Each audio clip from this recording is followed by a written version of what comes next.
অবন্তী তোকে এতটাই ভালোবাসে যে আমাকে বিয়ে করার পরও সে আমাকে বলছে অন্য কাউকে বিয়ে করে সংসার করতে।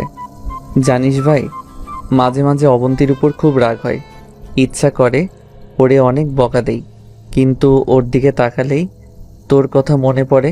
জানিস ভাই, আমারও অনেক কষ্ট হয় তোরে ছাড়া থাকতে, চাইলেও ভেঙে পড়তে পারি না আব্বু আম্মুর কথা চিন্তা করে। ভাই, তুই যেমন আমাদের সব চাওয়া পাওয়া মিটিয়েছিলি, আমি তেমন পারছি না রে ভাই। ভাই, তুই আমাকে মাফ করে দিস। দোয়া করিস আমার জন্য, যেন ওদের সবার মুখে হাসি ফোটাতে পারি। আরও কিছুক্ষণ সেখানে থেকে বাসায় চলে গেলাম। তাহাজ্জুদের নামাজ পড়ে নিলাম। তারপর ফজরের নামাজ পড়ে আবারও ভাইয়ার কবরের পাশে গেলাম। কবর জিয়ারত করে বাসায় এসে রেডি হলাম। প্রতিদিনের মতো রওনা দিব। তখন অবন্তী আসলো। জুয়েল, একটা কথা বলতাম। বলেন। বিয়েতে তুমি যেতে পারবে? আমি গিয়ে কি করব? আপনার বান্ধবীর বিয়ে, আপনিই যান। আমার অন্য বান্ধবীরা সবাই ওদের হাজবেন্ডকে সাথে নিয়ে যাবে। সমস্যা কি? আপনি একা যাবেন? প্লিজ না করো না। আমার কাজ আছে, আপনি নিজেই চলে যাবেন। তুমি না গেলে আমিও যাব না। আমার নিজেরও তো একটা পার্সোনালিটি আছে। তার মানে আপনার পার্সোনালিটি রক্ষা করার জন্য আমাকে নিয়ে যাবেন? না, তোমাকে। হয়েছে, আর মিথ্যা বলতে হবে না, আমি যাব না। এমন সময় আব্বু।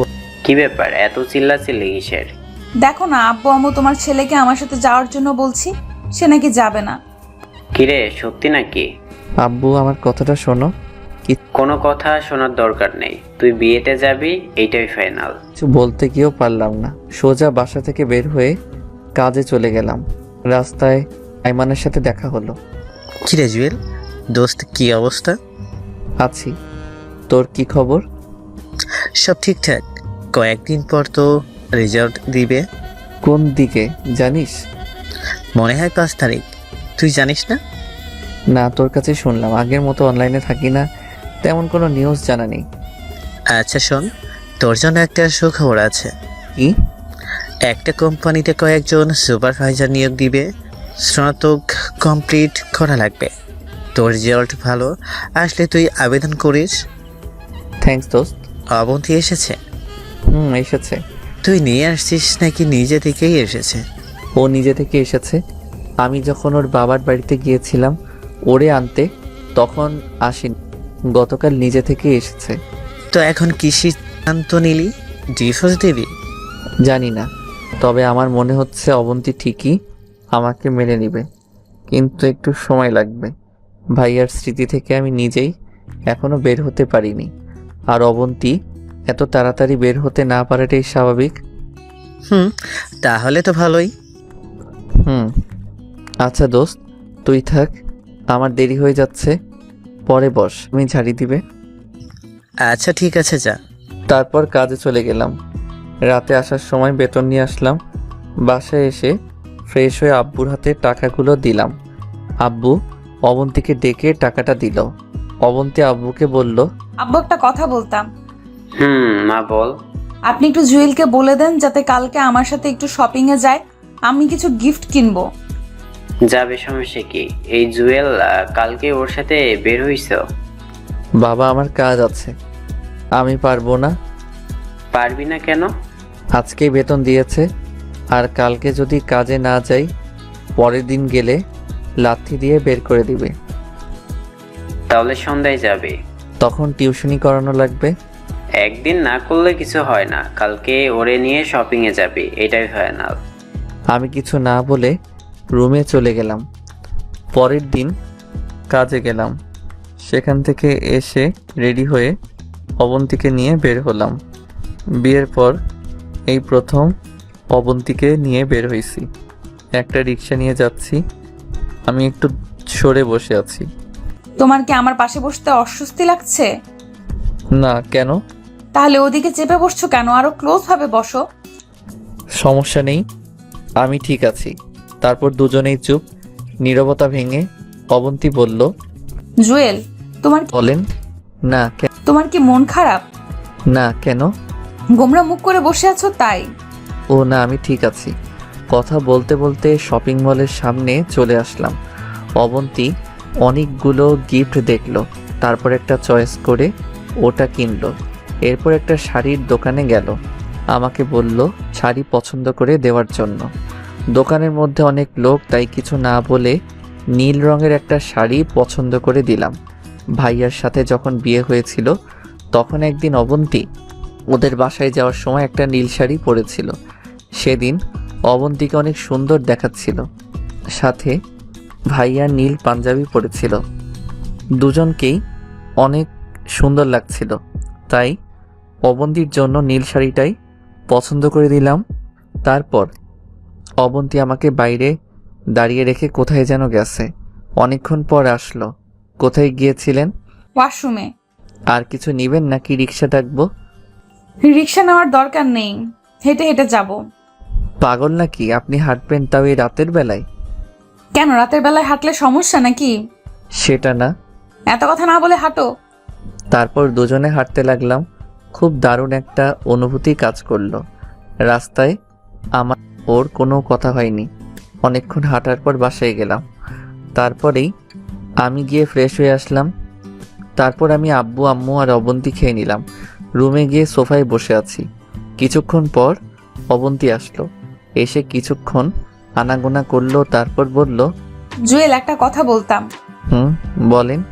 এই নাও, এটা তোমার জন্য। কি এটা? দেখো। আমি প্যাকেটটা খুললাম, দেখলাম একটা পাঞ্জাবি। অবাক হয়ে জিজ্ঞাসা করলাম, এটা কখন নিলেন? এত কিছু তোমার না জানলেও চলবে। হলুদের দিন তুমি এটা গায়ে দিবে। হ্যাঁ সূচক মাথা নাড়ালাম। মনে থাকে জানো। আমি আবারও একটা বালিশ নিয়ে ফ্লোরে ঘুমিয়ে পড়লাম। মাঝরাতে কারো নরম হাতের স্পর্শে আমার ঘুম ভেঙে যায়। আমি জেগে গেলাম, কিন্তু না জাগার ভান ধরে রাখলাম যাতে কেউ কিছু না বুঝতে পারে। আমি আস্তে আস্তে চোখ মেলে তাকিয়ে দেখি অবন্তী আমার পাশে বসে মাথায় হাত বুলাচ্ছে আর কান্না করতেছে। আমি বুঝেও না বুঝার ভান ধরে শুয়ে আছি। ভালোই লাগতেছে। বিয়ের পর এই প্রথম ওর স্পর্শ পেলাম। কিছুক্ষণ পর আমি চোখ বন্ধ করে বললাম, অনেক হয়েছে, এবার ঘুমিয়ে পড়ুন। অবন্তী আমার কথায় অবাক হয়ে যায়। তাড়াতাড়ি বসা থেকে উঠে খাটে চলে যায়। আমি উপাস হয়ে ঘুমিয়ে গেলাম। সকালবেলা রেডি হয়ে কাজে যাচ্ছি, এমন সময় আব্বু আর অবন্তী আমার সামনে পথ আটকে দাঁড়ালো। জুয়েল, কই যাস? কই আবার? কাজে। কালকে তোকে কি বললাম? আমার বান্ধবীর বিয়ে যে, সে কথা বলিনি? মনে আছে। তাহলে কাজে কেন যাচ্ছিস? সারাদিন বাসায় থেকে কি করব? বিয়েতে যাব সন্ধ্যায়। সন্ধ্যায় গেলে খাবি কখন? আরে দূর, আজকে বিয়ে না, আজকে গায়ে হলুদ, সো সন্ধ্যায় গেলে হবে। প্লিজ একটু তাড়াতাড়ি আসিও। আমি আর কিছু না বলে বেরিয়ে গেলাম। সারাদিন কাজ শেষ করে বিকালবেলা বাসায় চলে আসলাম। এসে দেখি অবন্তী আগে থেকে রেডি। আমিও ফ্রেশ হয়ে রেডি হলাম। অবন্তী একটা ব্যাগে কাপড় চোপড় নিয়ে নিল। তারপর আব্বু আম্মুকে বলে বেরিয়ে গেলাম। একটা সিএনজি নিলাম। অনেকক্ষণ পর বিয়েবাড়িতে গিয়ে পৌঁছালাম। চারপাশ খুব সুন্দর করে সাজানো। বাড়িতে গেলাম। অবন্তীকে দেখেই ওর ফ্রেন্ড জড়িয়ে ধরলো। তারপর আমার সাথে পরিচয় করিয়ে দিল। তারপর একটা রুম দেখিয়ে দিয়ে বলল সেখানে যেতে। আমি ওখানে গিয়ে বসলাম। রাতের বেলা একা একা ভালো লাগছে না। এদিক ওদিক হাঁটতেছি, এমন কিছু একটার সাথে ধাক্কা খেলাম। তাকিয়ে দেখি একটা মেয়ে আমার দিকে না তাকিয়েই বলতে লাগলো, ওই মিয়া, চোখে দেখেন না? দিলেন তো শাড়িটার 12টা বাজিয়ে। তারপর আমার দিকে তাকালো। আমি তো ওরে দেখে একটা টাসকি খেলাম। এটা যে লিমা, আমার ক্লাসমেট। আমাকে দেখেই বলতে লাগলো, আরে জুয়েল, তুই? কি রে তুই? কি অবস্থা তোর? আমি তো ভালোই আছি, তোর কি খবর? আছি আলহামদুলিল্লাহ। তো বিয়েতে আসলি নাকি? তুইও কি সেম? আমার মামাতো বোনের বিয়ে। মাহি, তোর কি হয়? অবন্তীর বান্ধবী। অবন্তীকে? তোর ভাবি। কি, তুই বিয়ে করেছিস? হারামি, একটু বললিও না। সরি রে, হুট করে বিয়েটা হয়ে গেছে। হইছে। চল আমার কাজিনগুলোর সাথে তোর পরিচয় করিয়ে দেই। সবার সাথে তো পরিচিত হলাম। অবন্তীর জামাই হিসাবে হইছস, আমার বন্ধু হিসাবে তো আর হুঁশ নেই। চল তো। আচ্ছা ঠিক আছে চল। তারপর লিমার সাথে গেলাম। সবার সাথে আবারও পরিচিত হলাম। তারপর আমি আর লিমা কলেজের কথাগুলো মনে করে খুব হাসাহাসি করতেছি। অন্যদিকে চোখ পড়তেই দেখি অবন্তী তাকিয়ে আছে আমাদের দিকে। আমি ওরে দেখে আরো জোরে হাসতে শুরু করলাম। অবন্তী হঠাৎ করেই এসে আমাকে হাত ধরে টেনে নিয়ে যায়। ওই এখানে কি করো? দেখেন না কি করি, আড্ডা দিচ্ছি। আটটা দিচ্ছ মানে? ওই মেয়েটা কে? ও আমার বেস্ট ফ্রেন্ড। কি তোমার মেয়ে বেস্ট ফ্রেন্ড আছে? কই, আগে তো কখনো শুনিনি। আপনাকে সব কিছু বলবো, আমার পার্সোনাল ব্যাপার আমার কাছেই থাকবে। আচ্ছা খেয়ে যাও। আপনি খেয়ে নেন, আমি ওদের সাথে খাবো। কাদের সাথে? আমার ফ্রেন্ড আর ওর কয়েকজন বান্ধবী। অবন্তী কিছু না বলে রাগ দেখিয়ে চলে গেল। আমি দাঁড়িয়ে দাঁড়িয়ে হাসতেছি। এমন সময় পেছন থেকে কেউ একজন টোকা দেয়। তাকিয়ে দেখি লিমা। কিরে, রেগে গেল? না, রাগিনি। জুয়েল ভাই, তুই আর আমার সাথে কথা বলিস না, পরে দেখবি তোরে চিবাইয়া খাইবো। শোন, তোকে একটা অভিনয় করতে হবে। কি অভিনয়? সব শিখিয়ে দিলাম। না ভাই, আমি পারবো না, তুই অন্য কাউকে বল। তোর বউ যে রাগি, পরে আবার মাথা ফাটাবে। প্লিজ না করিস না, তুই ছাড়া তো এত ক্লোজ কোনো ফ্রেন্ড নাই আমার। আচ্ছা দেখি কি করা যায়। দেখি না, কাজটা তোকেই করতে হবে। আর তোর সাথে আরো কয়েকটা মেয়ে নিয়ে নে। আচ্ছা ঠিক আছে। এরপর আমরা আমাদের প্ল্যান অনুসারে কাজ করতে শুরু করলাম।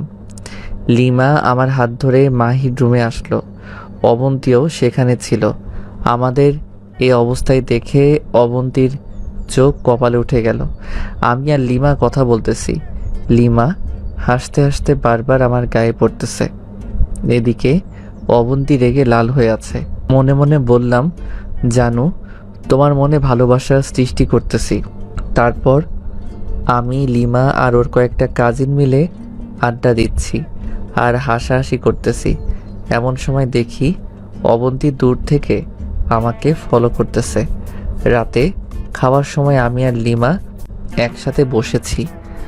অবন্তীর আমাদের টেবিলে ছিল, আরও কয়েকজন মেয়ে ছিল। জুয়েল দোস্ত, তোর মনে আছে কলেজে থাকতে তুই আমাকে খাইয়ে দিতি, আমিও তোকে খাইয়ে দিতাম। ওর কথা শুনে নিজেই আবুল হয়ে গেলাম। অভিনয় করতে বলেছি, কিন্তু এমন অভিনয় করবে আমি জীবনে কল্পনাও করিনি। মনে থাকবে না কেন?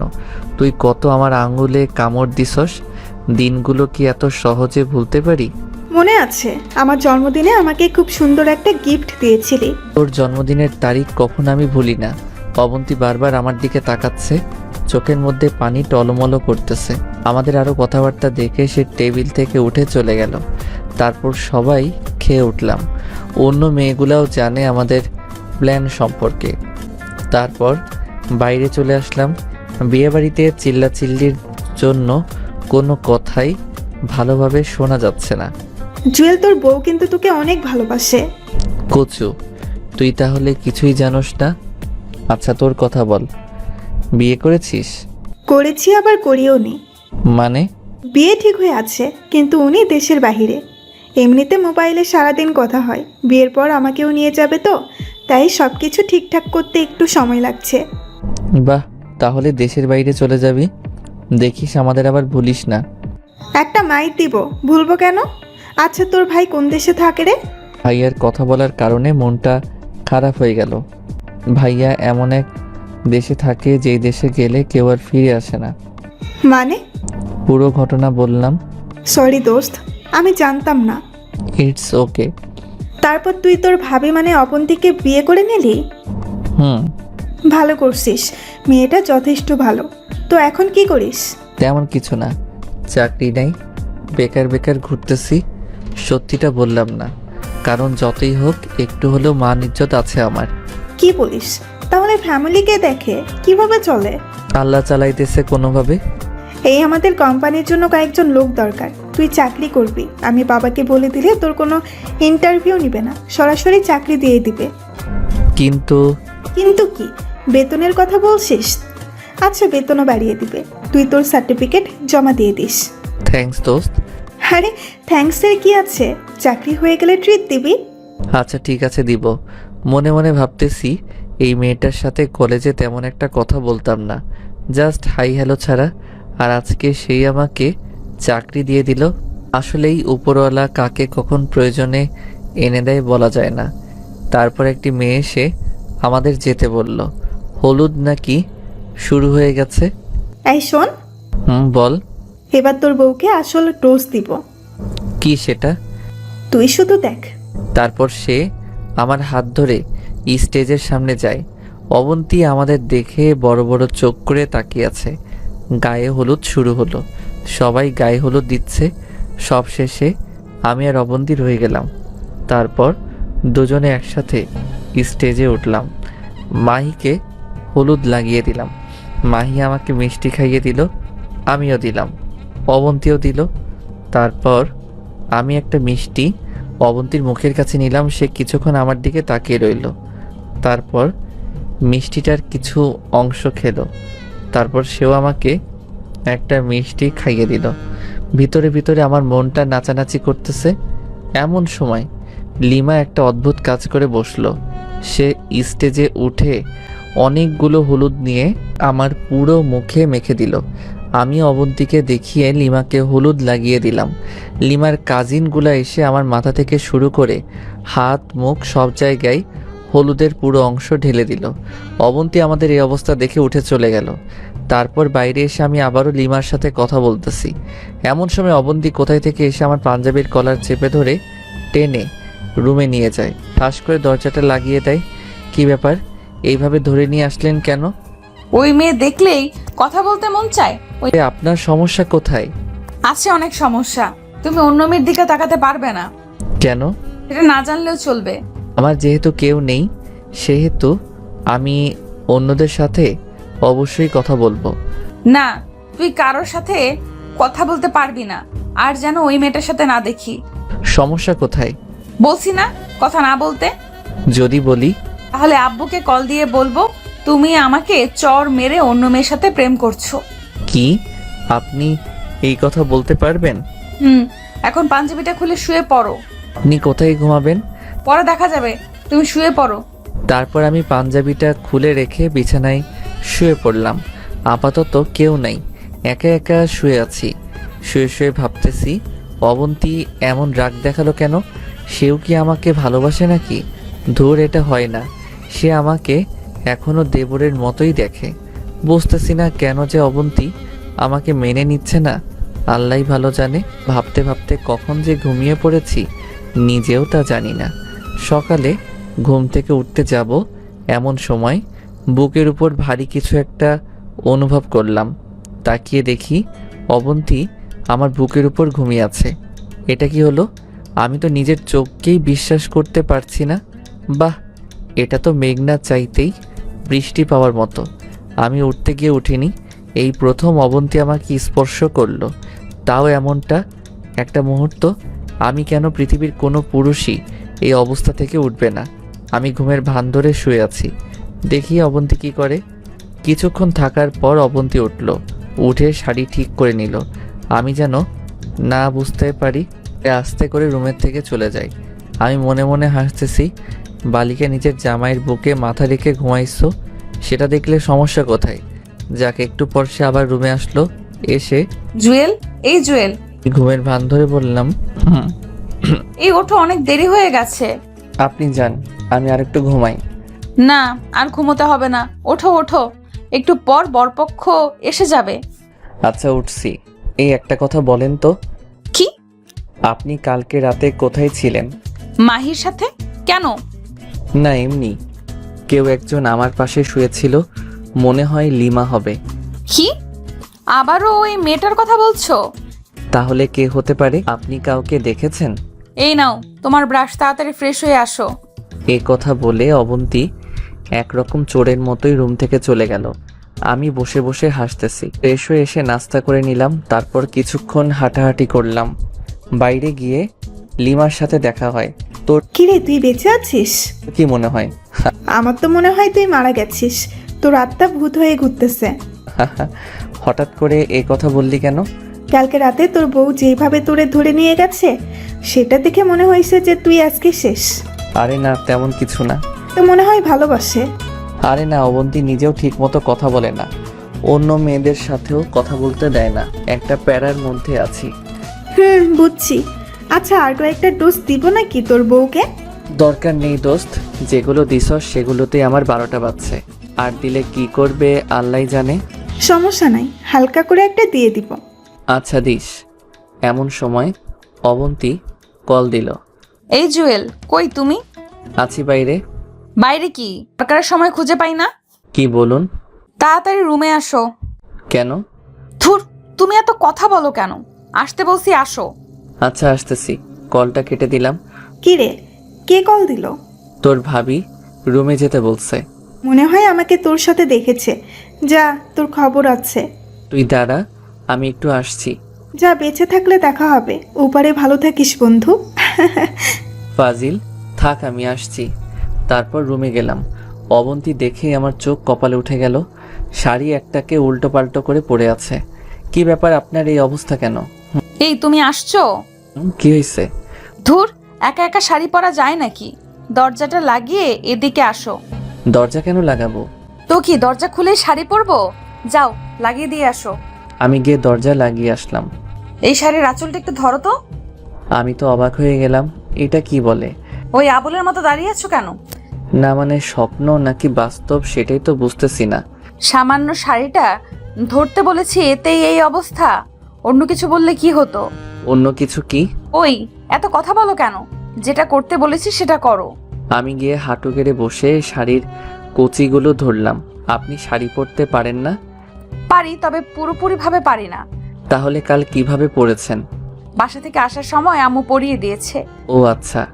যাও, তুমি গিয়ে গোসল করে রেডি হয়ে নাও, একটু পর অনুষ্ঠান শুরু হয়ে যাবে। আচ্ছা ঠিক আছে। তারপর গোসল করে রেডি হয়ে নিলাম। অবন্তী নিজের হাতেই আমার শার্টের বোতাম লাগিয়ে দিল। একটা জামাই জামাই ভাব আসলো শরীরে। আমি রেডি হয়ে বাইরে গেলাম। মাহির বাবা ডেকে নিয়ে গেল ওনার সাথে একটু দেখাশোনা করার জন্য। আমি ওনার সাথে গেলাম। বরপক্ষ চলে আসলো। খাওয়া দাওয়ার পর্ব শুরু হলো। কাজের মাঝখানে আমি নিজেও খেয়ে নিলাম। কিছুক্ষণ পর মাহিকে মানে পাত্রীকে আনা হলো। মাহির সাথে অবন্তী সহ আরও কতগুলো মেয়ে ছিল। অবন্তী দেখে আবারও ক্রাশ খেলাম। কালো একটা শাড়িতে একটু অন্যরকম লাগছে। আমি এক দৃষ্টিতে তাকিয়ে আছি। এমন সময় পেছন থেকে কেউ একজন টোকা দিল। তাকিয়ে দেখি লিমা। কি রে, নিজের বউকে কেউ এভাবে দেখে? আরে না, আমি বিয়ে দেখতেছিলাম।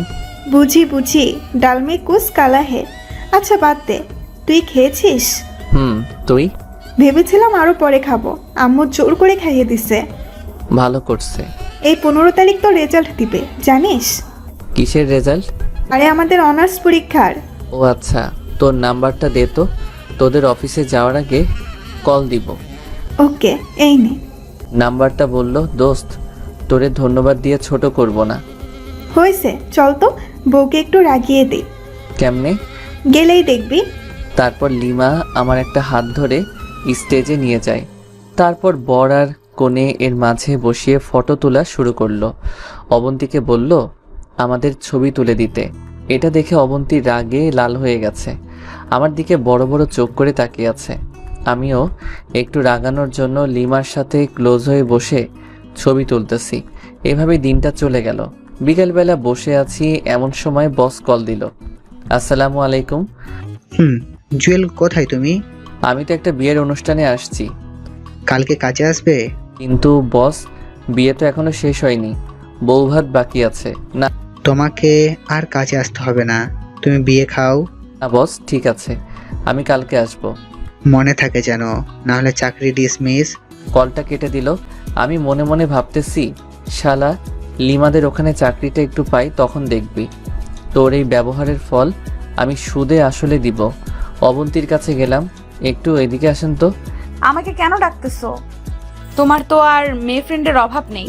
দেখেন, বাজে কথা না বলে সাইডে আসেন। কি হয়েছে?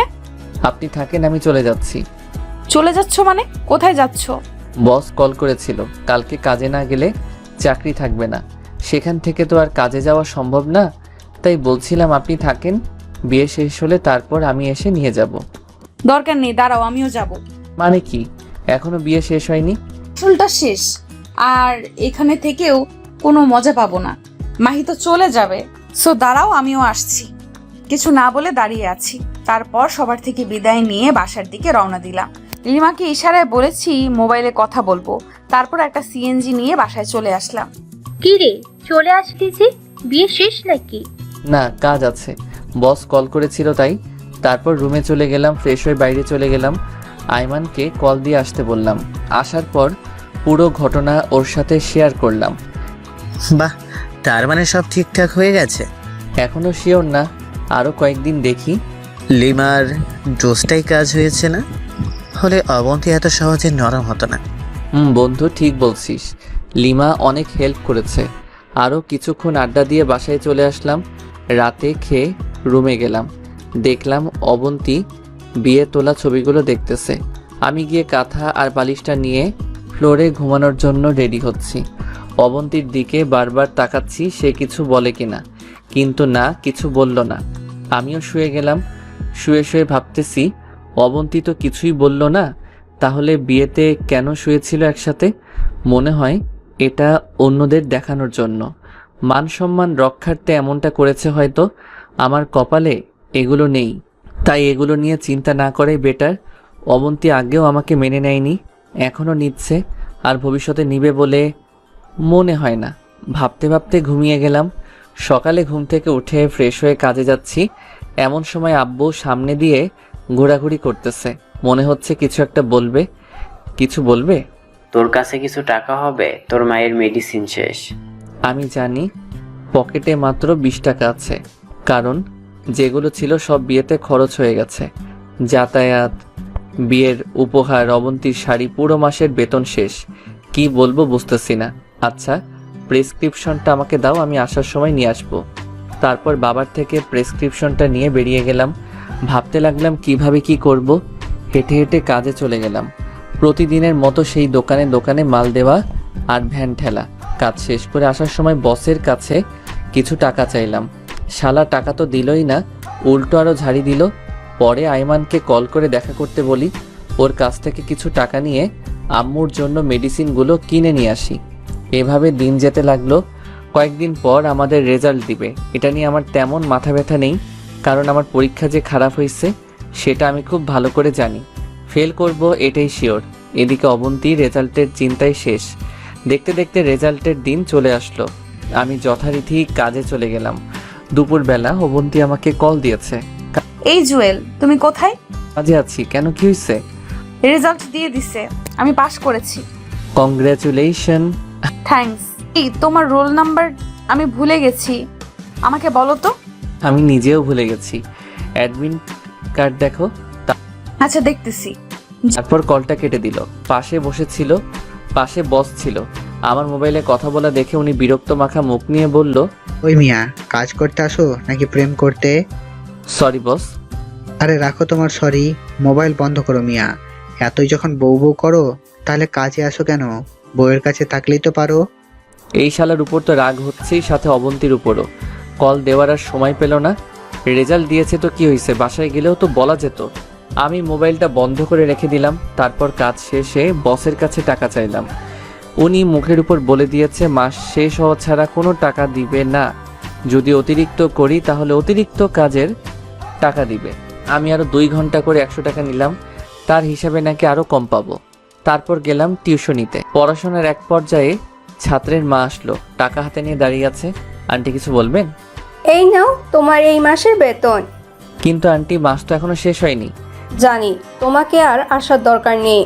আমি ওর জন্য নতুন টিচার দেখেছি। কিন্তু আন্টি কেন? তুমি রাত করে আসো, তার উপর দেখে মনে হয় ক্লান্ত। তোমার পড়ানো নাকি ওর কাছে ভালো লাগে না। আর কি? আর তুমি নাকি ভ্যান গাড়ি ঠেলো। তোমাকে আজকে সকালে ওর ফ্রেন্ডরা সবাই দেখেছে। তারপর স্কুলে গিয়ে ওরে অনেক রকমের কথাবার্তা বলেছে, ঠাট্টা করেছে। আমি কিছু না বলে নিচের দিকে তাকিয়ে আছি। শালা, ভ্যান গাড়ির সাথে পড়াশোনা কি সম্পর্ক এখন আমার মাথায় আসছে না। কিছু না বলে বাসা থেকে বেরিয়ে গেলাম। এবার কি হবে? টিউশনির টাকাটা দিয়ে আব্বু আম্মুর মেডিসিন কিনি। কিন্তু এবার কি হবে? হঠাৎ করে অবন্তীর রেজাল্টের কথা মনে পড়লো। আন্টির দেওয়া বেতনগুলো দেখতে লাগলাম। পুরো টাকা দেয়নি, অর্ধেক দিয়েছে। বাস আসলে সব দিক দিয়ে আসে। অবন্তীর জন্য 2 কেজি মিষ্টি নিলাম। তারপর হেঁটে হেঁটে বাসায় গেলাম। কলিং বেল দেওয়ার একটু পর দরজা খুলে দিল। তাকিয়ে দেখি অবন্তী আমাকে দেখে জড়িয়ে ধরে কান্না শুরু করে দিল। আমি তো পুরো টাসকি খেয়ে গেলাম, কিছু বলার ভাষাই খুঁজে পাচ্ছি না। একটু পর আম্মু রুম থেকে বের হয়ে দেখে অবন্তী আমাকে জড়িয়ে ধরে আছে। আম্মু হাসতে হাসতে আমার রুমে চলে যায়। আমি লজ্জায় লাল হয়ে গেলাম। তারপর অবন্তী আমাকে ছাড়িয়ে বলতে থাকে, টুয়েলভ আমি পাশ করেছি। কংগ্রেচুলেশন, এই নিন মিষ্টি খান। ওই আমি পাশ করছি সেজন্য আমি এত খুশি হইনি, খুশি হয়েছি এই জন্য তুমিও ভালো পাশ করছো। নিয়ে যান। কি? তুমিও করছো, শুধু পয়েন্ট একটু কম, এটা কোনো ব্যাপার না। আমি আর কোনো কথা না বলে অবন্তীকে কোলে নিয়ে নিলাম। আসলে খুশিতে নিজেকে আর স্থির রাখতে পারিনি। ওরে কোলের কারণে ও আমার দিকে অবাকভাবে তাকিয়ে রইল। সরি, আসলে এমন একটা খুশির খবর শুনে নিজেকেই স্থির রাখতে পারিনি। ইটস ওকে, যাও রুমে গিয়ে ফ্রেশ হয়ে আসো। আমি রুমে চলে গেলাম। মনে মনে ভাবলাম এবার লিমাদের অফিসে যাব, দেখি চাকরিটা হয় কিনা। ফ্রেশ হয়ে আব্বু আম্মুর কাছে আসলাম। আব্বু আম্মু দুজনে অনেক খুশি। বসে বসে অনেকক্ষণ গল্প করলাম। তারপর খাওয়া দাওয়া করে রুমে চলে গেলাম। অবন্তী রুমে আসার আগেই শুয়ে পড়লাম। একটু পর সে আসলো, আমার পাশে বসলো, কিছুক্ষণ মাথায় হাত বুলিয়ে খাটে চলে গেল। অবন্তী ঘুমিয়ে যাওয়ার পর আমি উঠলাম। উদ্দেশ্য হচ্ছে ভাইয়ার কাছে যাব। আজকে এমন একটা দিনে ভাইয়া থাকলে হয়তো তিনিও আমাদের চাইতেও বেশি খুশি হতেন। আমি উঠে অজু করে ভাইয়ার কবরের দিকে রওনা দিলাম। কিছুক্ষণ পর আমি কবরের কাছে গেলাম। আমি জানি ভাইয়া আমাকে দেখে অনেক খুশি হবে। আমি কবরের মাথার পাশে গিয়ে বসলাম। ভাইয়া কেমন আছিস? এত রাতে তোরে ডিস্টার্ব করার জন্য সরি। জানি তুই আমাকে বিরক্ত হবি, কিন্তু কি করব বল। কথাগুলো তোকে না বললে যে আমার ঘুম আসবে না। আজকে আমাদের রেজাল্ট দিয়েছে, যদিও রেজাল্ট নিয়ে আমার তেমন একটা মাথা ব্যথা নেই। আমি এক চিন্তায় আছি। আমি চিন্তায় ছিলাম অবন্তীকে নিয়ে। আলহামদুলিল্লাহ, সে পাশ করেছে, আমিও করেছি, কিন্তু সেটা হয়তো পূরণ করার জন্য সর্বোচ্চ চেষ্টা করছি। তোর আর অবন্তীর ইচ্ছা ছিল অবন্তী যেন গ্র্যাজুয়েশন কমপ্লিট করে। আজকে সেই দিন যেটার জন্য তুই স্বপ্ন দেখতি। আজকে সবই ঠিক আছে, শুধু তুই নেই আমাদের পাশে। তোর স্বপ্নগুলো আমি নিজের জীবন দিয়ে হলেও পূরণ করব। জানিস ভাই, আমারও অনেক ইচ্ছা ছিল, খুব ভালো একটা রেজাল্ট করার জন্য, কিন্তু কি করব বলো, সেটা হয়তো আমার কপালে নাই। তারপরও যে পাস করেছি সেটার জন্য আলহামদুলিল্লাহ। ভাইয়া, তুই যদি থাকতি হয়তো আমিও ভালো কিছু করতাম। তুই চলে যাওয়ার পর থেকে আমার পুরো পৃথিবীটাই পাল্টে গেছে। এখন বুঝতে পারছি তুই কষ্ট করে আমাদের স্বপ্নগুলো পূরণ করেছিস। এত কষ্ট করে, আর তোর জন্যই তো আমি কিছুই করতে পারিনি। সো সারা জীবন ফ্ল্যাট। ভাইয়া, অবন্তী এখন আমাকে চেনে, হয়তো নিবেও না, কিন্তু তাতে আমার কোনো আফসোস নেই। সে এখনো তোকে অনেক ভালোবাসে। অবন্তীর জন্য না হয় আমি আমার জীবনটা স্যাক্রিফাইস করে দিলাম। সে যেমন থাকতে চায় তেমনই থাকুক। ভাই, আমার টাকা পয়সা কিছুর দরকার নেই, শুধু তোকে দরকার। আরেকবার আমাদের মাঝে ফিরে আয়, কখনো তোকে হারাতে দিব না। প্লিজ ফিরে আয়, কখনো তোকে হারাতে দিব না। প্লিজ ভাই। আর কোনো কথাই আসছে না মুখ দিয়ে। বসে বসে ভাইয়ার স্মৃতিগুলো মনে করতে লাগলাম। তারপর উঠে কবর জিয়ারত করে বাসায় চলে আসলাম। এসে দেখি অবন্তী মন খারাপ করে বসে আছে। কি ব্যাপার, আপনি ঘুমাননি? কোথায় গিয়েছিলে? এই তো একটু বাইরে, ঘুম আসছে না তাই ঘুরে এলাম। মিথ্যা বলো কেন, সত্যি করে বলো। ভাইয়ার কবরের কাছে। এত রাতে? জিয়ারত করতে গেছিলাম। কি বলেছো তোমার ভাইয়াকে? কিছু না, জাস্ট জিয়ারত করে চলে আসছি। আমি সব শুনেছি। আপনি কিভাবে শুনেছেন? তোমার পেছনে পেছনে গিয়েছিলাম। রাত অনেক হয়েছে, ঘুমিয়ে পড়ুন। কথা ঘুরিয়ে দেওয়ার জন্য অবন্তী কিছু একটা বলতে চেয়েছিল, কিন্তু আমি গিয়ে শুয়ে পড়লাম। সকালবেলা ঘুম থেকে উঠে ফ্রেশ হয়ে কাজে যাব এমন সময় অবন্তী সামনে আসলো। কিছু বলবেন? একটা কথা ছিল। বলেন। আমি আমাদের বাসায় যাব, যদি দিয়ে আসতে ভালো হতো। কিন্তু আমি তো কাজে যাচ্ছি, আর হঠাৎ করে ওই বাসায় কেন? রেজাল্ট দিয়েছে, আম্মু আব্বু শুনে অনেক খুশি হয়েছে। আর এমনিতেই অনেক দিন যায়নি। সকালে আম্মু কল দিয়ে তোমাকে নিয়ে যেতে বলেছে। আম্মু আব্বুকে বলেছেন? কি বলেছে? যাওয়ার জন্য বলেছে, যদি তুমিও যাও তাহলে ভালো হতো। না, আমি যেতে পারবো না। কেন? গেলে সমস্যা কোথায়? কাজ আছে, কালকে এমনিতে অগ্রিম টাকা নিয়েছি। এখন কাজ না করলে বের করে দিবে, পরে দেখা যাবে চাকরিটাও যাবে। তাহলে আমাকে বাসায় নামিয়ে দিয়ে তারপর যেও। প্লিজ না করো না, একা একা ভয় করে। আচ্ছা ঠিক আছে, রেডি হয়ে নেন। ওয়েট, যাবো আর আসবো। আমি বাইরে দাঁড়িয়ে রইলাম। অবন্তী রেডি হয়ে আব্বু আম্মুকে সালাম করে বেরিয়ে গেল। একটা রিক্সা নিয়ে ওদের বাসার দিকে রওনা দিলাম। কালকে যে মিষ্টিগুলো আমি কিনে নিয়ে আনলাম সেগুলো আম্মু ওর সাথে দিয়ে দিয়েছে, যারে আর ওখানে যাওয়ার সময় কিছু কেনা না লাগে। কিছুক্ষণ পর অবন্তিদের বাসায় চলে আসলাম।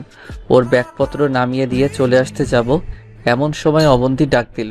জুয়েল, বলেন। কিছু খেয়ে যাও। এখন না, এমনিতেই দেরি হয়ে যাচ্ছে, আসি। আল্লাহ হাফেজ। জুয়েল, আবার কি? রাতে আসতে পারবে? রাতে এসে কি করব?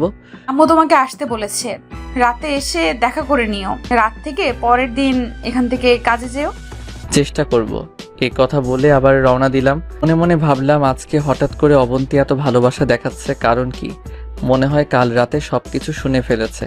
ধুর, এত কিছু ভেবে লাভ নেই, ও আমাকে মেনে নিবে না। ভালো পাশ করার কারণে হয়তো কৃতজ্ঞতা দেখাচ্ছে।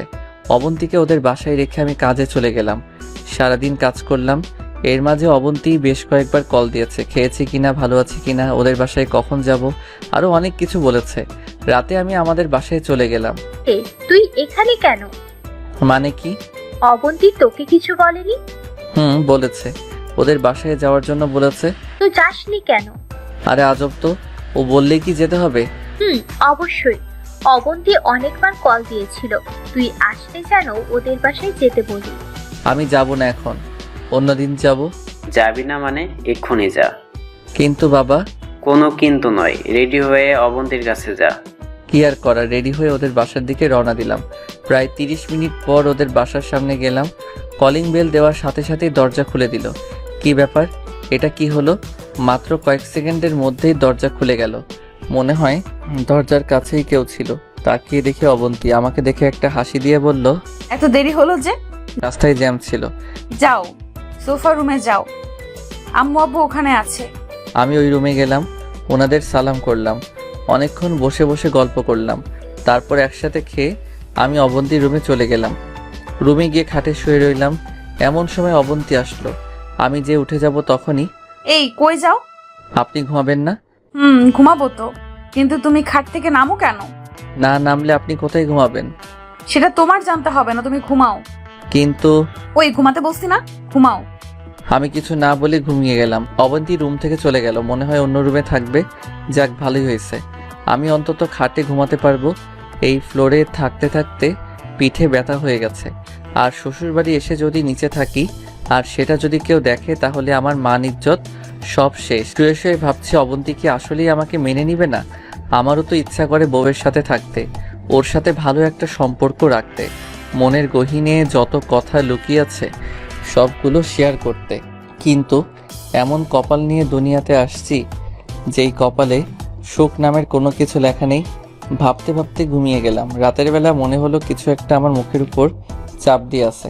আস্তে আস্তে চোখ খুললাম, তাকিয়ে দেখি অবন্তী আমার পাশেই শুয়ে আছে, আর একটা হাত আমার মুখের উপরে অন্য একটা হাত দিয়ে আমাকে জড়িয়ে ধরে ঘুমিয়ে আছে। আমি কিছুক্ষণ অবাক হয়ে তাকিয়ে রইলাম। স্বপ্ন দেখতেছি না তো? না, স্বপ্ন না, আসলেই সত্যি। কিছুক্ষণ অবন্তীর মায়া মাখা মুখের দিকে তাকিয়ে রইলাম। দেখে মনে হচ্ছে ছোট একটা বাচ্চা আমার বুকে শুয়ে আছে। তারপর আমিও ঘুমিয়ে গেলাম। সকালে ওর ডাকে ঘুম ভাঙলো। কি ব্যাপার মহারাজ, আর কত ঘুমাবেন? কাজে যাবেন না? ও সরি, আপনি আমাকে আরো একটু আগে ডেকে দিতেন। সমস্যা নেই, এখনো সময় বেশি হয়নি। আমি নাস্তা রেডি করতেছি, তুমি ফ্রেশ হয়ে ডাইনিং রুমে আসো। আচ্ছা ঠিক আছে, আপনি যান, আমি আসছি। অবন্তী চলে গেল। আমি গিয়ে ফ্রেশ হয়ে রেডি হয়ে ডাইনিং রুমে গেলাম। এতগুলো নাস্তা দেখে একটু টাসকি খেলাম। আসলে অনেক দিন হয়েছে এত নাস্তা একসাথে খেয়েছি যে প্রতিদিন সকাল সকাল ঘুম থেকে উঠেই বাইরে গিয়ে কলা পাউরুটি খেয়ে নিতাম। যাই হোক, সবাই মিলে নাস্তা করে নিলাম। নাস্তা করে ওর আব্বু আম্মুর থেকে বিদায় নিয়ে আমি ওদের বাসা থেকে বেরিয়ে গেলাম। উদ্দেশ্য কাজে যাব। গেটের বাইরে আসতেই অবন্তী ডাকলো, জুয়েল, কিছু বলবেন? কাজে না গেলে হয় না? আজকে বাজার করতে হবে, কাজে না গেলে কি দিয়ে বাজার করব? এখানে আবার আসবে? জানি না, তবে মনে হয় না। প্লিজ আসিও। চেষ্টা করব। তারপর বিদায় নিয়ে বেরিয়ে গেলাম। সোজা কাজে চলে গেলাম। কাজ করতেছি এমন সময় লিমার কথা মনে পড়ল। সে তো বলেছে রেজাল্টের পর ওর বাবার অফিসে যেতে। রেজাল্ট তো দিল, দেখি কিছু একটা হয় কিনা। সেখানে চাকরিটা হয়ে গেলে অন্তত আর ভ্যান গাড়ি নিয়ে হেঁটে হেঁটে মাল বিক্রি করা লাগবে না। লিমাকে কল দিলাম, কয়েকবার রিং পড়লো কিন্তু ধরলো না। আবার দিলাম, এবার ধরলো। হ্যালো লিমা, কেমন আছিস? জুয়েল নাকি রে? ভুলে গেলি নাকি? আর আমি তোরে কেন ভুলবো বল, কি অবস্থা? এই তো মোটামুটি। তোর কি অবস্থা? রেজাল্ট কি? বলিস না ভাই, যেটা আশা করেছিলাম সেটা হয়নি। তোর কি? কোনো মতে পাস করছি। আচ্ছা, একটা কথা ছিল। বল। তুই যে বলেছিলি তোদের অফিসে লোক লাগবে, সেই ব্যাপারে তুই কি তোর বাবার সাথে কথা বলেছিস? কথা বলা লাগবে না, তুই তোর সব কাগজপত্র নিয়ে চলে আসিস। আমি থাকবো, ঠিকানা তোরে মেসেজ করে দিব। থ্যাঙ্কস দোস্ত। থ্যাঙ্কস দিয়ে কাজ হবে না, ট্রিট দিবি। আচ্ছা ঠিক আছে, দিব। কাল কয়টায় আসবো? 10টায় আসিস। আচ্ছা ঠিক আছে। কলটা কেটে দিলাম, মনের মধ্যে একটু শান্তি আসলো। বিকাল পর্যন্ত কাজ করে বাজার করে বাসায় গেলাম। অবন্তী কয়েকবার কল দিয়েছিল ওদের বাসায় যাওয়ার জন্য, আমি না করে দিই। খেয়ে দিয়ে ঘুমিয়ে গেলাম। সকালে ঘুম থেকে দেরিতে উঠলাম, কারণ কাজে যাব না। 9টার সময় রেডি হয়ে আব্বু আম্মুকে সালাম করে নিলাম। কি রে, তোর আবার কি হয়েছে? কেন, সালাম করতে পারি না? আরে পারবি না কেন? কিন্তু হঠাৎ করেই করতেছিস, তাই তো জিজ্ঞাসা করলো। কিছু কি হয়েছে? এটা বিকালবেলা বলবো। বল। সারপ্রাইজ। এই কথা বলে বাসা থেকে রওনা দিলাম। লিমার দেওয়ার ঠিকানা মতো চলে গেলাম। সেখানে গিয়ে দেখি লিমা বসে আছে। কি রে, আসছিস? হুম। আয়, বাবার সাথে তোর পরিচয় করিয়ে দিই। আর বাবাকে তোর ব্যাপারে সব বলেছি। থ্যাঙ্কস দোস্ত। ভেতরে যা, সব কিছু দিয়ে আয়। আমি ভিতরে গেলাম, সবার সাথে পরিচিত হয়ে কাগজপত্র সব জমা দিলাম। এরপর বাইরে এসে লিমার সাথে বসলাম। একটু পর ম্যানেজার এসে আমাকে আর লিমাকে ডেকে নিয়ে যায়। ভিতরে গেলাম। লিমার বাবা বলল, দেখো বাবা, তোমার এসএসসি এবং এইচএসসির রেজাল্ট ভালো ছিল, কিন্তু অনার্সের রেজাল্ট খুব একটা ভালো না। আমাদের রুল অনুযায়ী চাকরিটা তুমি আসলে পাচ্ছ না। চুপ হয়ে দাঁড়িয়ে রইলাম। কিন্তু আমার মেয়ে এত করে বলছে যে চাকরিটা না দিয়ে পারছি না। তুমি চাইলে কালকে থেকে জয়েন করতে পারো। ধন্যবাদ স্যার। খুশিতে চোখ দিয়ে পানি বের হয়ে গেল। আমি আর লিমা ওর বাবার রুম থেকে বের হলাম। লিমা কি বলে তোকে ধন্যবাদ দিব বুঝতে পারছি না। তোর বউ কেমন আছে? আছে ভালোই। এখন কি ঠিক হয়েছে? আগে থেকে একটু ঠিক হয়েছে, বাকিটা আগের মতোই। টেনশন করিস না, সব ঠিক হয়ে যাবে। চল এখন। কোথায়? ট্রিট নিবি না? আজকে না, অন্যদিন। আচ্ছা ঠিক আছে, আজকে যাই। বসের সাথে কিছু হিসাব আছে, ওগুলো শেষ করে আসি। যা, কালকে থেকে চলে আসিস। আল্লাহ হাফেজ। তারপর লিমার কাছ থেকে বিদায় নিয়ে ওদের অফিস থেকে বের হয়ে রাস্তায় আসলাম। আয়মান কল দিল, ওর সাথে কথা বলতে বলতে রাস্তা পার হচ্ছি। এমন সময় কিছু একটা সজোরে এসে আমাকে ধাক্কা দিল। ধাক্কা খেয়ে অনেক দূরে গিয়ে পড়ি। তারপর আর কিছুই মনে নেই। যখন জ্ঞান আসলো, নিজেকে হাসপাতালে আবিষ্কার করলাম। তাকিয়ে দেখি অবন্তী আমার পাশে বসে আছে। আমি ওর দিকে তাকালাম। আমার তাকানো দেখেই অবন্তী আমাকে জড়িয়ে ধরে কান্না করতে শুরু করলো। কিছুক্ষণ পর ছেড়ে দিয়ে বলল, এখন কেমন লাগছে? ভালো। টেনশনের দরকার নাই, খুব বেশি কিছু হয়নি। ডাক্তার বলেছে 2-1 দিনের মধ্যেই বাসায় চলে যেতে পারবে। আমি তোমার আব্বু আম্মুকে কল দিয়ে আসতে বলেছি। বুঝলাম না, অবন্তী হঠাৎ করে আমার আব্বু আম্মু বলছে কেন? তারও তো আব্বু আম্মু। কিছু না বলে চুপ করে রইলাম। ওনারা আসছে, তুমি শুয়ে থাকো। আপনি কোথায় যাচ্ছেন? আমার একটু কাজ আছে। আমার এই অবস্থায় অবন্তী আমার পাশে থাকবে সেটা না করে বলতেছে তার নাকি কাজ আছে। বাবা মা আসা পর্যন্ত থাকুন। দেরি হয়ে যাবে, অন্য কোনো দিন দেখে যাব। অবন্তী উঠে চলে গেল।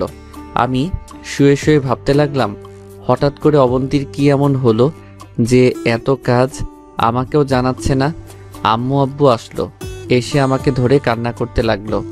আমি সান্ত্বনা দিলাম যে আমি ঠিক আছি, শুধু মাথায় একটু আঘাত লাগছে। অবন্তী কই?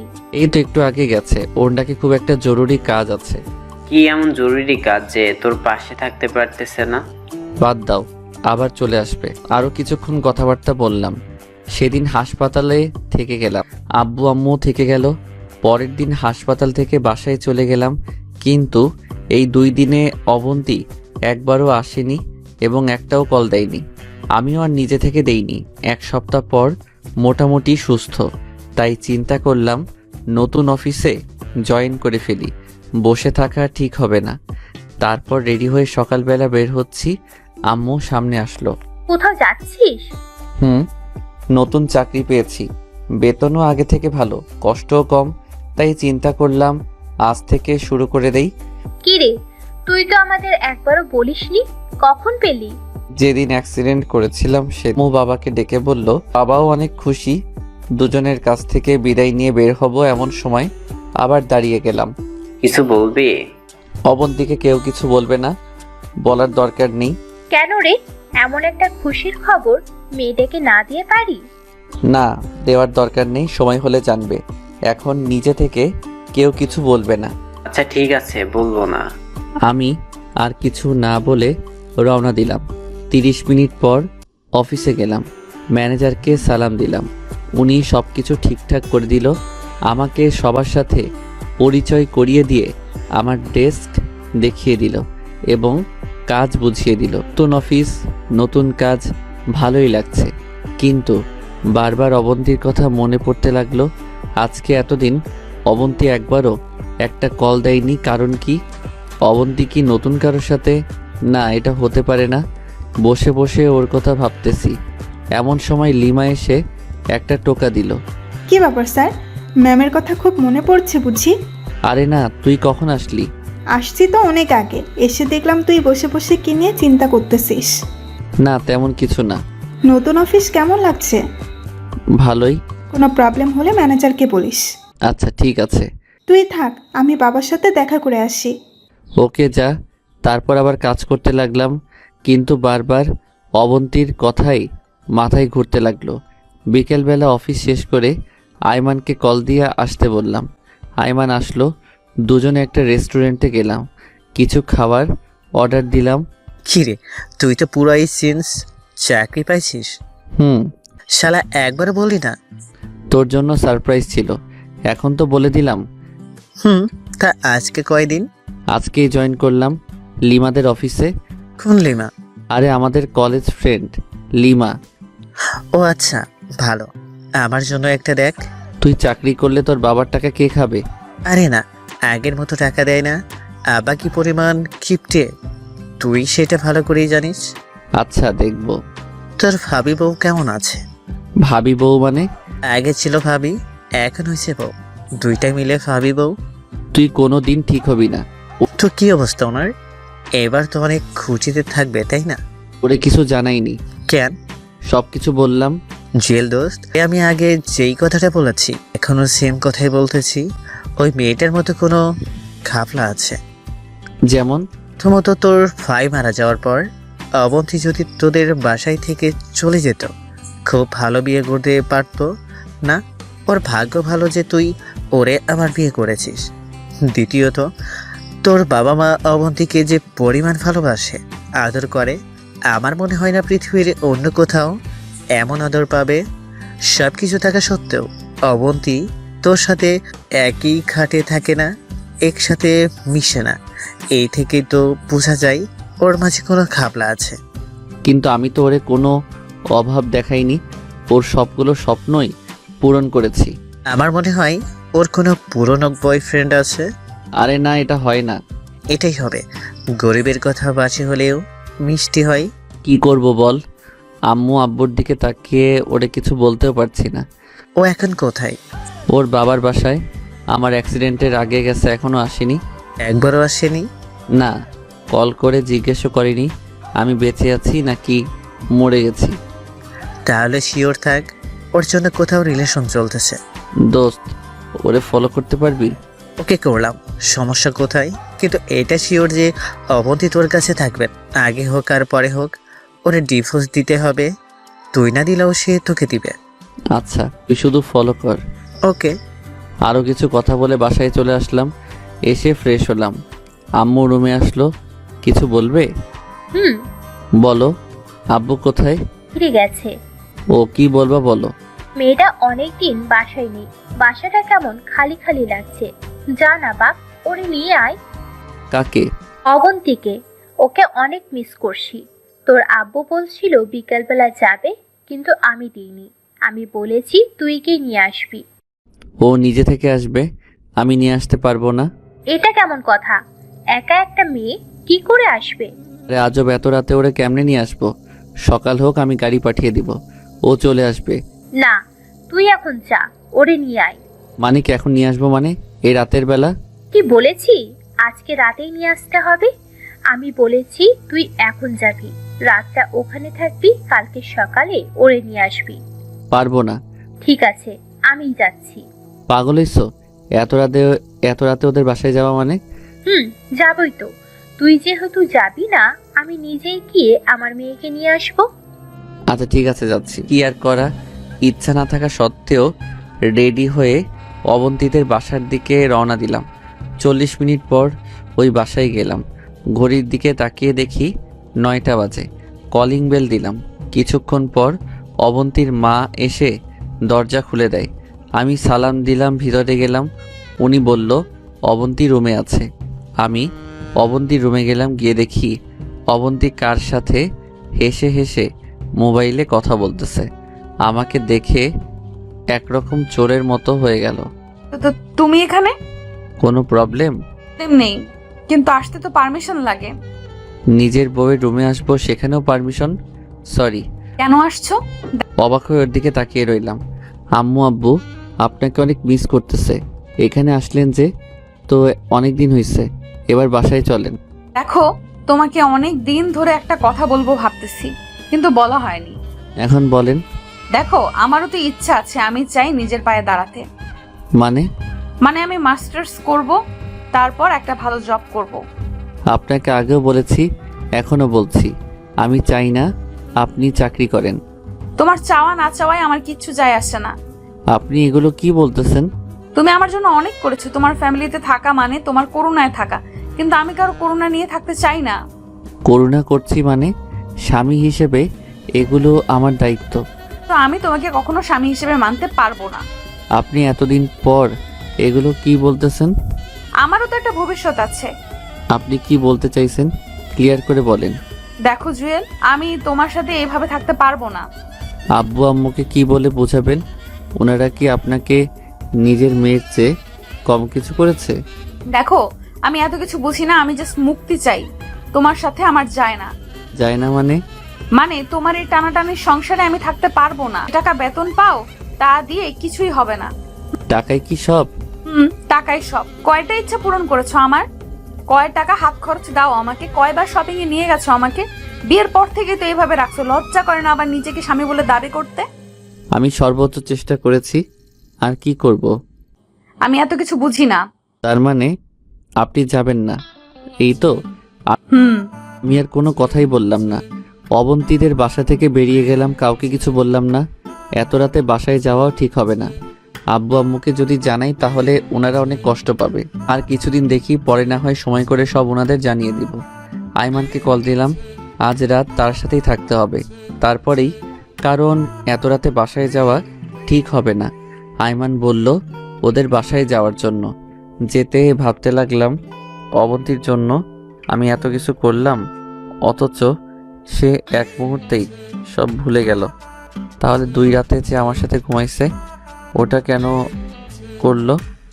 আমি আব্বু আম্মুকে কি বলবো? ওনারা তো অবন্তীকে না ফেলে মারাই যাবে। অবন্তী এত বড় বিশ্বাসঘাতকতা করবে আমি তো কোনোদিন কল্পনাও করিনি। ভাবতে ভাবতে আইমানদের বাসায় চলে গেলাম। কলিং বেল দিলাম। কিছুক্ষণ পর আইমান বেরিয়ে আসলো। চলে আসছিস?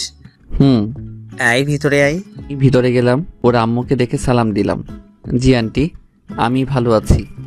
আপনি কেমন আছেন? জি আন্টি, সবাই ভালো। আর কিছু কথা বলে আইমানের রুমে চলে গেলাম। রুমে গিয়ে ফ্রেশ হয়ে মাত্র বসলাম, আন্টি এসে ডেকে নিয়ে গেল খাওয়ার জন্য। খাওয়া দাওয়া শেষে আবার আইমানের রুমে গেলাম। খাটে আমি আর আইমান পাশাপাশি শুয়ে আছি। এমন সময় আইমান বলল, জুয়েল, এই জুয়েল। বলো। কি হয়েছে এবার বল। অবন্তীর কথাগুলো বললাম। তোরে আমি আগেই বলেছি, এই মেয়েটার মধ্যে কোনো ঘাবলা আছে। দোস্ত, আমার মাথায় কিছু আসছে না। অবন্তী আমার সাথে এমন করবে আমি ভাবতেই পারিনি। জুয়েল, তোরে আমি আগেই বলছি, এখনো বলছি, ওই মেয়েটার সাথে তোর হবে না। তুই ওরে ডিভোর্স দিয়ে দে। দূর, তোর কাছে এই কথা ছাড়া অন্য কোনো কথা নেই? সারাদিন শুধু ডিভোর্স করস। ওরে ডিভোর্স দিলে আব্বু আম্মুকে কি বলে বোঝাবো? আমি নিজে কিভাবে থাকবো? দেখ জুয়েল, আবেগ দিয়ে তো আর জীবন চলে না। আবেগ আর বাস্তবতা এক না। আবেগ দিয়ে জীবন চলবে যদি চালাতে পারিস। কিন্তু ও তো তোকে এখনো মনেই নিচ্ছে না। ফ্লোরে ঘুমোতে হয় তোকে। দেখ, ফ্লোরে ঘুমালে সমস্যা নাই, আমি চাই অবন্তী আমার সাথেই থাকুক, আব্বু আম্মুর মেয়ে হয়ে থাকুক। কিন্তু জুয়েল, অবন্তী তো তোরে ভালোই বাসে না। ও না বাসুক, আমি তো অবন্তীকে ভালোবাসি। অবন্তী কেন আমাকে ভালোবাসে না সেটাও আমি জানি। কেন? কারণ অবন্তী ভাইয়াকে কি পরিমাণ ভালোবাসতো তোরে বলে বোঝাতে পারবো না। ভাইয়ার সাথে বিয়ের পরে অবন্তী আমাকে ভাইয়ের মতোই দেখেছে। সো হুট করে আমাকে বিয়ে করে তো আর স্বামীর মর্যাদা দিয়ে দিতে পারবে না। সেটা অবন্তী কেন, পৃথিবীর কোনো মেয়েই পারবে না। ভাইয়া মারা যাওয়ার পর থেকে অবন্তী ঠিকমতো খেত না, ঘুমাতো না, শরীরের প্রতি কোনো কেয়ার ছিল না। কারণ অবন্তীর মনটা পাথর হয়ে গেছে। যেদিন ওই পাথরে ফুল ফুটবে সেদিন অবন্তী জুয়েলকে মেনে নিবে। আমিও সেই দিনের অপেক্ষায় বসে আছি। আমি কোনো দিনও অবন্তীকে কোনো ব্যাপারে জোর করিনি, আর এখনো করব না। কিন্তু অবন্তী তোর আজকে বলে দিয়েছে তোকে মেনে নিবে না। সেটাই তো বুঝতেছি না, হঠাৎ করে অবন্তীর কি হলো? হাসপাতালে গিয়েও আমাকে জড়িয়ে ধরে কান্না করেছিল, তারপর কিছু একটা চিন্তা করে ছেড়ে দিয়েছে। আচ্ছা দোস্ত, কিছু মনে না করলে একটা কথা বলতাম। বলো, মনে করার কি আছে? অবন্তীর কি কারোর সাথে রিলেশন আছে বা ছিল? আমার জানা মতে নাই, কারণ অবন্তীর আম্মু বলেছিল অবন্তীর নাকি কোনো ছেলে ফ্রেন্ডও নাই। সেই জায়গায় বয়ফ্রেন্ড আসার তো প্রশ্নই আসে না। তুই এখন কি করবি? তোর আব্বু আম্মুকে বলে দিবি ওর ব্যাপারে? এখন না, আরও কিছুদিন দেখি। এখন বলে দিলে ওনারা অনেক কষ্ট পাবে। জুয়েল, আমার মাথা ঘুরতেছে। তুই তোর আব্বু আম্মুকেও বলবি না, নিজেও করবি না, তাহলে কি করবি? আমার মনে হয় এখানে বিশাল একটা রহস্য আছে যেটা আমি জানি না। তো কি করবি এখন? তোকে একটু কষ্ট করতে হবে। কি? দেখ, আমি তো অফিসে চলে যাব, সারাদিন ওখানেই থাকতে হবে। তুই তো ফ্রি আছিস। তুই যদি অবন্তীকে ফলো করতি, ও কি করে, কার সাথে যায়, তোর বাইক আছে, সমস্যা হবে না। প্রয়োজনে আমি তোরে তেলের টাকা দিয়ে দিব। এই হারামি, তুই পাগল হচ্ছিস? তোর কাছে থেকে আমি টাকা নিব? তুই আমার বেস্ট ফ্রেন্ড, তোর জন্য আমি সব করতে রাজি আছি। থ্যাঙ্কস দোস্ত। তাহলে কালকে থেকে ওরে ফলো করা শুরু কর। আমি তোরে অবন্তীদের বাসা দেখিয়ে দিব। আচ্ছা ঠিক আছে, এখন ঘুমা। তারপর এক পাশ হয়ে শুয়ে গেলাম। ঘুম আসছে না, বারবার অবন্তীর কথাই মনে পড়তে লাগলো। ভাবতে ভাবতে ঘুমিয়ে গেলাম। সকালে ঘুম থেকে উঠে নাস্তা করে আইমান আর আমি বাইক নিয়ে বের হলাম। আইমানকে অবন্তীদের বাসা দেখিয়ে আমি অফিসে চলে গেলাম। কাজ করতে লাগলাম আর আইমানকে বারবার কল দিয়ে জিজ্ঞেস করতে লাগলাম, কিন্তু কোনো খবরাখবর নাই। অফিস শেষ করে বাসায় গেলাম। আব্বু আম্মু আমার উপর ফায়ার হয়ে আছে। আসেনি? তুই কালকে ওর সাথে ঝগড়া করে চলে আসছিস কেন? আসেনি? কি? তোমাদের এসব কথা কে বলেছে? তুই কি ভাবছিস অবন্তীর সাথে আমাদের কথা হয় না? অবন্তী আমাদের বলেছে। কি বলবো বুঝতেছি না। কালকে কোথায় ছিলি? আইমানদের বাসায় মাথা নিচু করে। অবন্তী তোরে কি বলেছে? আরো কিছুদিন ওখানে থাকবে। যা, গিয়ে ফ্রেশ হয়ে আয়। যা বাবা, বেঁচে গেলাম। মনে হচ্ছে আমাকে রিমান্ডে দিয়েছে। শালা অবন্তী আব্বু আম্মুকে কি বুঝিয়েছে কে জানে, আমার সাথে এরকম করলো আর আব্বু আম্মুর সাথে অন্যরকম। বুঝলাম না। যাই হোক, খেয়ে দিয়ে ঘুমিয়ে গেলাম। পরের দিন ঘুম থেকে উঠে রেডি হয়ে অফিসে চলে গেলাম। এভাবে 2 দিন গেল। অবন্তীর সাথে আমার কোনো যোগাযোগ হয়নি। সেও আমাকে কোনো কল বা মেসেজ দেয়নি। একদিন অফিসে কাজ করতেছি, 10:30 বাজে, এমন সময় আইমান কল দিল। হ্যালো জুয়েল। বল। তুই কই? অফিসে। তুই কোথায়? আমি তো অবন্তীদের বাসার সামনে। কোনো খবর পাইছিস? এইমাত্র একটা গাড়ি অবন্তীদের বাসার সামনে আসলো আর অবন্তী সেটাতে উঠে চলে যাচ্ছে। গাড়িতে কে দেখছিস? না, দেখা যাচ্ছে না। আচ্ছা দোস্ত, তুই গাড়িটা ফলো কর, কি হয় আমাকে জানা। আচ্ছা ঠিক আছে। কলটা কেটে দিল। আমি একটু টেনশনে পড়ে গেলাম। অবন্তী কার সাথে ঘুরতেছে? 11:20 আইমান আবার কল দিল। জুয়েল, বল। ঘটনা তো কিছুই বুঝলাম না। কেন, কি হয়েছে? তোর অবন্তী তো লিমার সাথে। কোন লিমা? আরে বেটা, আমাদের বয়ফ্রেন্ড, তোর বসের মেয়ে। অবন্তী তো লিমার কথাই শুনতে পারে না। জানি তোর বিশ্বাস হবে না, আমি ছবি পাঠাচ্ছি, তুই দেখ। আমার কাছে নর্মাল মোবাইল। আচ্ছা, বিকালবেলা দেখা করিস। ঠিক আছে। আজকে অবন্তী লিমার সাথে কি করে? আমি কেমনি বলবো, তুই লিমারে জিজ্ঞাসা করিস। আচ্ছা, তুই আরেকটু ফলো কর। ওকে। আমি বিকালে তোর সাথে দেখা করব। ওকে।